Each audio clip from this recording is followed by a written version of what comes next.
दोस्तों आज मैं यूसेज जो लाया हूँ उसका मतलब है एज आई से, जैसा मैं कहता हूँ वैसा करो। ठीक है दोस्तों, ये इस्तेमाल बहुत ज़रूरी और बहुत ज़्यादा हम अपनी ज़िंदगी में कर सकते हैं।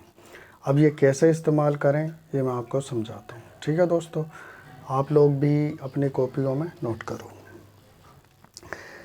एज आई से, जैसा मैं कहता हूँ, इसको इस्तेमाल करने का सबसे आसान तरीका है दोस्तों वर्ब।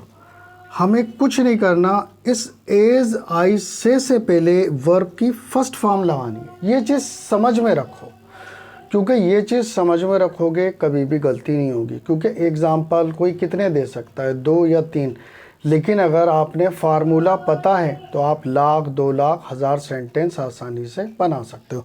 तो ये इसका फार्मूला है। हम वर्ब के बाद एज आई से लगा देंगे, वर्ब की फर्स्ट फॉर्म। ठीक है ना, जैसे हमने यहाँ ये लगाया, डू माने वर्ब होती है ना, करना। ठीक है ना, जैसे डू वर्ब माने करना है ना, तो डू एज आई से, जैसा मैं कहता हूँ वैसा करो। इसकी आवाज़ थोड़ी उल्टी निकलती है। ठीक है, अब हमारा ये रीड, ये भी वर्ब है, वर्ब की फर्स्ट फॉर्म है ना। जैसे रीड एज आई से, जैसा मैं कहता हूँ वैसा पढ़ो। दोस्तों अगर आप फॉर्मेट के आधार पे बनाओगे तो आपको कहीं भी कोई दिक्कत नहीं आएगी, ये मेरी गारंटी है।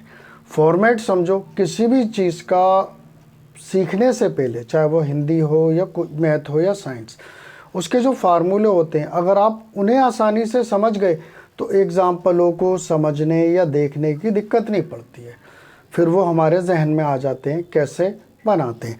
तो दोस्तों ये हमारा जो है एग्जाम्पल है। ठीक है ना, फॉर्मूला वर्ब के बाद एज आई से, प्ले एज आई से, जैसे मैं कहता हूँ वैसे खेलो। कुक फूड एज आई से, जैसे मैं कहता हूँ वैसे खाना बनाओ। लर्न इंग्लिश एज आई से, जैसे मैं कहता हूँ वैसे इंग्लिश सीखो। ठीक है, जैसे डांस एज आई से, जैसे मैं कहता हूँ वैसे डांस करो। ठीक, तो दोस्तों आप इसका स्क्रीनशॉट ले लेना, इसको एक फार्मूले की तरह बना के रख लेना। ये आपके लिए आगे बहुत ज़रूरी और इस्तेमाल में काम आने वाली चीज़ है।